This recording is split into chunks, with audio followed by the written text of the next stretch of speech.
So আমার এই YouTube চ্যানেলে এখন পর্যন্ত যার কন্টেন্ট আমি সবচেয়ে বেশি রিভিউ দিয়েছি সে হচ্ছে বিকি জাহেদ। সো ফাইনালি বিকি জাহেদের নতুন একটা ওয়েব ফিল্মের রিভিউ নিয়ে চলে আসলাম। আমার ঠিক এর আগের ভিডিওটা হচ্ছে বিকি জাহেদের একটা ওয়েব সিরিজ আঁকা, এটা রিভিউ আমি দিয়েছি। যারা যারা আপনারা দেখেনি চাইলে দেখে আসতে পারেন। সো আজকে আমরা বিকি জাহেদের লেটেস্ট একটা ওয়েব ফিল্ম, যেটা কিনা গত 3-4 দিন আগে হচ্ছে ওটিটি প্ল্যাটফর্ম চরকিতে রিলিজ পায়।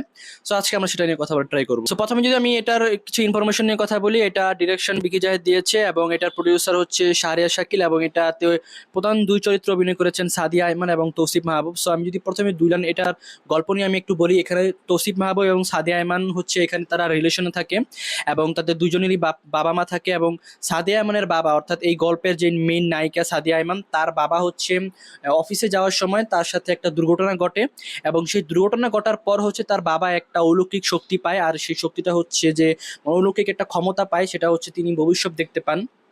সো এবং তিনি হচ্ছে যে যিনি যার ভবিষ্যৎ দেখতে পান, সেই ভবিষ্যৎবাণীটা ঘটার আগে হচ্ছে যে তিনি মনে মনে হচ্ছে যে ওই মানুষটাকে বলেন, এবং ঠিক ওই দিন বিকালে বা এর পরের দিন হচ্ছে যে ওই ভবিষ্যৎবাণীটা একদম যেরকম যেরকম সে তার মুখ দিয়ে বলে সেটাই ঘটে যায়।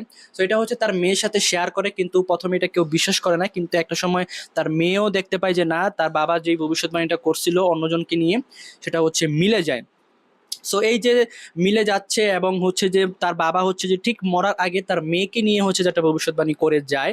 সো কি ভবিষ্যৎবাণী করে যায় এবং শেষ পর্যন্ত কি হয় সেটা বুঝতে হলে আপনার অবশ্যই হচ্ছে যে এই অন্ধ বালক ওয়েব ফিল্মটা দেখে নিতে হবে। সো আমার কাছে যদি বলি আমার কাছে কেমন লেগেছে, পার্সোনালি গল্পটা আমার কাছে শুরু থেকে খুবই ভালো লেগেছিল। অর্থাৎ এটা ডিউরেশন প্রায় মেবি 50 মিনিট বা এর কাছাকাছি হবে বা এর কম হতে পারে। So 50 minute duration. সো আমি যখন দেখা শুরু করেছিলাম, সো আমার কাছে স্টার্টটা খুবই ভালো লেগেছিল এবং মাঝখান পর্যন্ত খুব ভালো লেগেছিল, কিন্তু যখন আস্তে আস্তে এটা এন্ডিং এর দিকে যায়, যখন আস্তে আস্তে এটা বোঝানোর ট্রাই করে যে আসলে কি ভবিষ্যৎবাণী বা কি হবে শেষে, তো শেষে খুবই আমার কাছে বাজে লাগছে। কিন্তু এটার স্টার্টটা খুব ভালো ছিল, বাট এন্ডিংটা খুবই বাজে ছিল। আর এখানে অভিনয়ের কথা যদি বলি, এখানে অভিনয় তৌসিফ মাহবুবের অভিনয় খুব ভালো ছিল এবং সাদিয়া ইমানের অভিনয় খুব ভালো ছিল।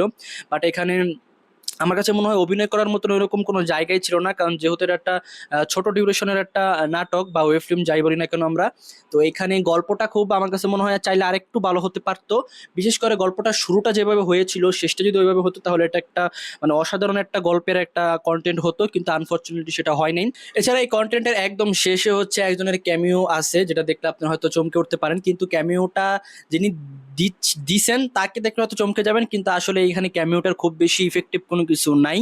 সো ক্যামিওটা যে দিছে তাকে আপনারা দেখলে হয়তো একটু চমকে যাবেন, বাট ক্যামিওটা খুব বেশি ইম্পর্টেন্ট ছিল না।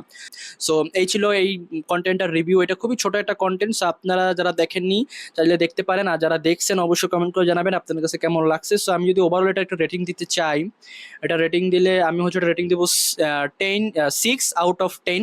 সো এই ছিল আজকের ভিডিও, দেখা হবে পরের ভিডিওতে। সেই পর্যন্ত সবাই ভালো থাকবেন, সুস্থ থাকবেন, আল্লাহ হাফেজ।